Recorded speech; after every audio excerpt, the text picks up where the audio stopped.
बहुत बार मैंने ये समझा है कि हमें किस तरीके से हमारे माता पिता ने पेरेंट किया है, जब हम बड़े होकर के पेरेंट्स बनते हैं हम कहीं ना कहीं उसी तरीके से पेरेंट करने की कोशिश, वो बहुत सारी बड़ी झलक उसमें वैसी दिखती है, पर हम उसमें ये भूल जाते हैं कि वो जो माहौल था और आज जो माहौल है, वो समय का जो बदलाव है वो हम भूल जाते हैं। करेक्ट। समय के साथ तरीके ऑफ पेरेंटिंग ज़रूर बदलने चाहिए, करेक्ट। क्योंकि बाहर की दुनिया बदल रही है। बिल्कुल बिल्कुल बिल्कुल।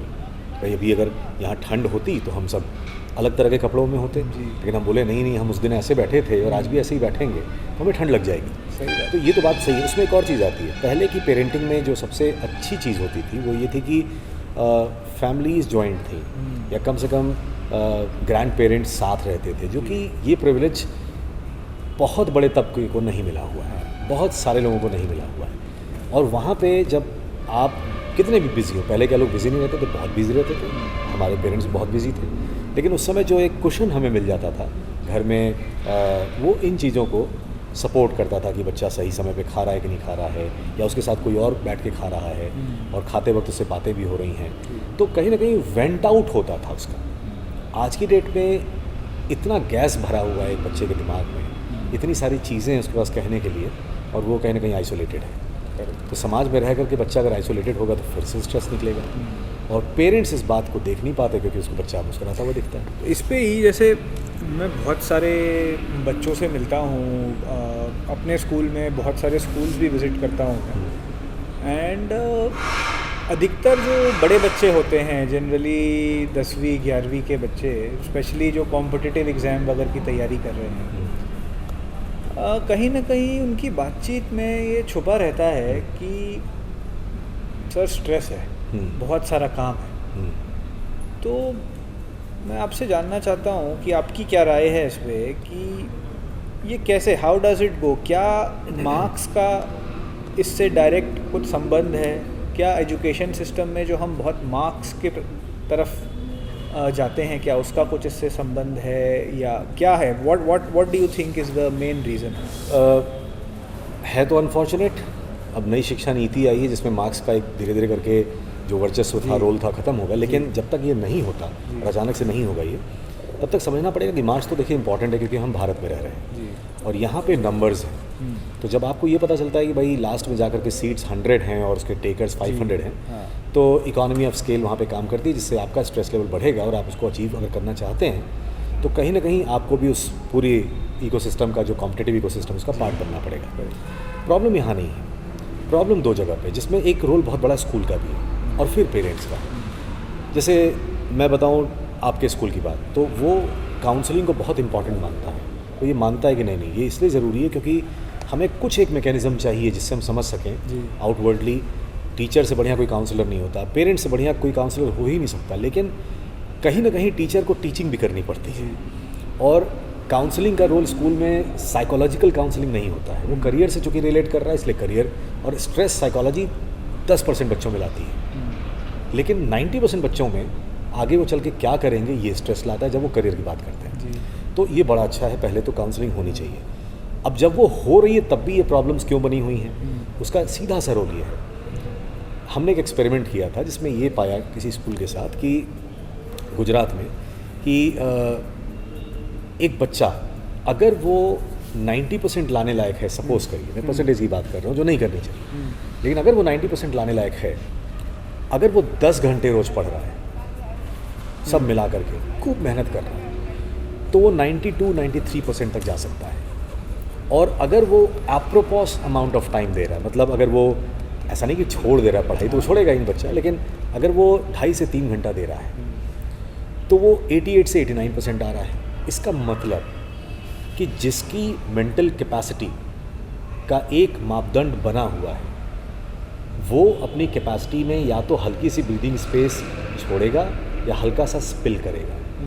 लेकिन प्रॉब्लम ये है कि जब आप किसी कोल्ड ड्रिंक की बॉटल या कोई बॉटल देखिए कि अगर वो 300 ml की है तो उसमें 300 ml पूरा भरा नहीं होता, वहाँ पे ब्रीदिंग स्पेस होता है। अगर उसको आप पूरा भर देंगे तो जैसे खोलेंगे वो थोड़ा सा जो ऊपर का पानी वो गिरेगा ही गिरेगा। तो जब बच्चा 90 वाला 10 घंटे मेहनत करके 93 ला पाया, तो जो एक्स्ट्रा 3% लाया वो एक्स्ट्रा 7 घंटे के कारण लाया, 6 घंटे के कारण लाया, इससे उसके अंदर जो चीज़ बढ़ी वो है स्ट्रेस। तो ये 3% खूब सारा स्ट्रेस लेके किए गए। और जिस बच्चे ने थोड़ी कम पढ़ाई की, 2 ही घंटे पढ़ा, वो भी अपने उस मेंटल एप्टीट्यूड लेवल को लगभग पा सका, यानी 88-89% आया। तो ये जो 2 घंटे वाला है, अगर ये समझ पाता है इस बात को कि मुझे कितना करना चाहिए, कितना है मेरी मेंटल कैपेसिटी। 40 बच्चे एक क्लास में बैठे हैं, 40 बच्चों की न तो सबकी एज एक जैसी है, हाँ एज मतलब फिजिकल एज हो सकता है अगर एक जैसी भी हो, तो मेंटल एज ±1.5 ईयर्स होती है। मतलब अगर एक 16 साल के क्लास में हम बैठे हैं तो 14.5 से लेकर के और 17.5 साल के सोच विचार वाले बच्चे वहाँ बैठे, जिनके इतने सेरिब्रम्स एक्टिव हैं या नहीं हैं, एक समय पे जाके उसके भी उतने एक्टिव हो जाएंगे, उसको टाइम लगेगा। ये सब बायोलॉजिकल फंक्शन, इसमें we can not get into that. लेकिन हमारा जो सिस्टम है वो ये बोलता है कि तुम और मेहनत करो। तो एक बच्चा और मेहनत करके क्या अचीव कर सकता है बिना ये जाने, अगर 100 और मेहनत कराया जाए, तो जो आपने बहुत बढ़िया क्वेश्चन किया, स्ट्रेस तो आएगा ही आएगा। और स्ट्रेस आने के बाद भी वो 93 तक ही ला पाएगा। And then he again think the same thing like a fish, कि वो अगर उड़ नहीं पा रहा है तो इसमें उसकी गलती है। पहला ये। दूसरा, कॉम्पिटिशन्स बहुत ज़रूरी हैं इस जैसे देश में जहाँ पे पूरा सिनारियो ही कॉम्पिटिटिव है। लेकिन कंपटीशन ज़रूरी है ये महत्वपूर्ण नहीं है। महत्वपूर्ण ये है कि एक पर्टिकुलर बच्चे का कंपटीशन है क्या। सचिन तेंदुलकर, दुनिया के अगर 1000 तरह के खेल खेले जाते हैं, 999 खेलों में Sachin would have been a great flop. He would have been absolutely a nobody. But only one game in the world that he could have played and become a god was cricket, and he was identified. हम सबके अंदर एक सचिन है, लेकिन हाँ, खेल हमारा होना चाहिए। तो हमको दोनों चीज़ें देखनी पड़ेगी कि बच्चे का जो मेंटल एप्टीट्यूड है वो क्या है, और उसके हिसाब से वन साइज़ फिट्स ऑल हम ना करें। एक होमवर्क 40 बच्चों के लिए नहीं हो सकता, एक ही मापदंड सारे 40 बच्चों के लिए नहीं हो सकता है। हम तो देते हैं, एज एन एजुकेटर भी देते हैं, और पेरेंटल जो कनेक्ट होता है वो भी बोलता है तुम्हारी क्लास में उस बच्चे का इतना आया, तुम्हारा क्यों नहीं आया। टीचर वही, स्कूल वही, वो बोलता है हम 4 घंटे मेहनत करते हैं, तुम 5 घंटे कर रहे हो, इसका मतलब तुम मेहनत नहीं कर रहे हो। अब यहाँ पे बच्चों में देखिए एक शक भी पैदा होता है पेरेंट्स के मन में बच्चे के प्रति। एक बार अगर ये पैदा हुआ तो फिर आपने लगभग 20% बच्चे का जो सेनिलिटी है towards you as a parent वो लूज़ कर दी। तो आपको करना क्या है, अपने बच्चे के प्रति एब्सोल्युटली कॉन्फिडेंट रहिए। और अगर एक माँ बाप को बच्चे के 12-13 साल तक होने पे ये नहीं पता सकता कि इसकी मेंटल कैपेसिटी क्या है, तो मुझे लगता है कि इसमें पेरेंट्स का ही बहुत बड़ा रोल है।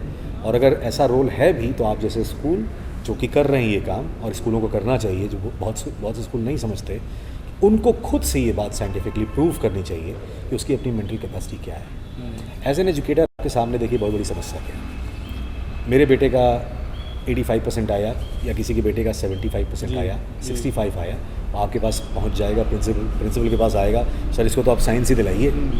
अब साइंस को भी हम कैसे लेके देखते हैं कि जिसका 90 के आसपास आए वो साइंस, मैथ्स के साथ। मैथ्स में अगर मान लीजिए 100 में अगर आपका 90 के ऊपर नहीं है, 60 ही है, तो आप साइंस मैथ्स के लायक नहीं है। मेरे अंदर मैथमेटिक्स है, लेकिन मेरे अंदर की मैथमेटिक्स नंबर्स में नहीं दिख रही है।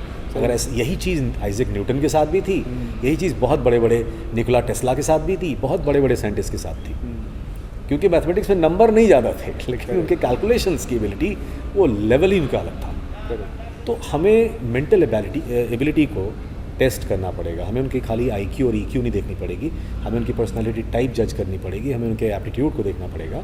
और अगर इसका हम समावेश कर पाते हैं, और एक जो माँ बाप पहले से समझते हैं वो नैगी न बने, अपने ईगो से उसको एसोसिएट न करें। वही जो बच्चे का कंपटीशन खोजे सिद्धार्थ जी, बच्चे की एजुकेशनल जर्नी के थ्रू अपने एस्पिरेशंस ना फुलफिल करें। हाँ, ये बहुत बढ़िया आपने बात बोली, और मुझे लगता है कि you know it better because you are in school leadership, कि बहुत सारे पेरेंट्स एक्चुअली करते यही हैं जी, कि वो बच्चों की एजुकेशनल जर्नी में अपनी एस्पिरेशन को, अपनी ईगो को हम नहीं कर पाए वो हमारा बच्चा करे, बिल्कुल, या पड़ोसी से अच्छा करे, हमारे उस रिश्तेदार से अच्छा करे, कहीं ना कहीं ये बातें हमारा कंपटीशन, हमारा बच्चा जीतेगा। बिल्कुल बिल्कुल, ये एक बहुत बड़ी प्रैक्टिकल समस्या है। इसका स्ट्रेस सीधे सीधे बच्चे पर पड़ते हुए दिखता है। राइट, कहीं ना कहीं बच्चे के पास एक आवाज़ और एक चॉइस करने की क्षमता सही मात्रा में होनी बहुत ज़रूरी है in the way they choose their careers. बिल्कुल। And I think what you are saying कि बहुत बड़ा रोल माता पिता और स्कूल दोनों का ये भी है कि कैसे उनको एक्सपोज कराया जाए अलग अलग करियर्स से अर्ली इन देयर लाइफ, ताकि you know they have the knowledge and experiences to choose. ये बहुत बहुत इंपॉर्टेंट है, क्योंकि अभी भी पेरेंट्स अगर आप पूछिए कि आपको किन करियर्स के बारे में जानकारी है, तो इंजीनियरिंग, मेडिकल, सीए के बाद या यूपीएससी के बाद कुछ लोग जानते ही नहीं। 2700 से ज़्यादा करियर ऑप्शन है पूरी दुनिया में जी। और अंतिम करियर ऑप्शन में भी एक बिलियनियर है, अगर आप पैसे को ही टारगेट कर रहे हैं तो सॉलिड वेस्ट मैनेजमेंट तो आज की डेट का सबसे बड़ा गोल्ड माइन है। एकदम एकदम एकदम। और मेरा मित्र है वो यही काम करता है, सोचिए। And he has a 2000 crore company. होगा बिल्कुल, क्योंकि अगर आपका उसमें मन लगता है। लेकिन यहाँ पे अगर आप क्लासीफाई करेंगे कि जॉब्स को, कि particular kind of job is something that I know student like, I mean student who was a student then now he is a professional cameraman and he is like earning in maybe like 5-6 lakh rupees a month. उसके assignments minimum ही होते हैं, and he saves a lot of time, so he has a lot of me time also. He maybe works for only 15 days a month, and 15 days काम करके उसको अगर ये assignments मिल रहे हैं, तो एक बार को सोचना पड़ेगा कि ऐसा कौन सा इंजीनियर है जो 15 डेज काम करके इसका आधा भी कमा सकता है आज, भले वो किसी IIT का हो। तो ये नहीं कि IIT का इंजीनियर ख़राब हुआ या कैमरामैन ख़राब हुआ, लेकिन जिसको जो पसंद है वो करे, क्योंकि अगर आपका इंटरेस्ट होगा तो एक फ्रूट को ब्रीड करेगा, इसका नाम है पैशन। और इंटरेस्ट के ग्राउंड पे बच्चों की चलती ही नहीं। बच्चों को या तो इंटरेस्ट फीड किया जाता है किसी चीज़ से रिलेट करा करके, एसोसिएट करा करके, और बच्चे थोड़े बेवकूफ़ बन भी जाते हैं इसमें। लेकिन जब स्कूल अपना रोल सही से प्ले करना पड़ता है तो बच्चे प्रश्न करते हैं। एंड बहुत अच्छा ये सेइंग है कि भाई if you make your passion your work, you don't have to work actually, it's a coffee rest of your life. Absolutely. So बहुत बढ़िया, ठीक है, थैंक यू सो मच।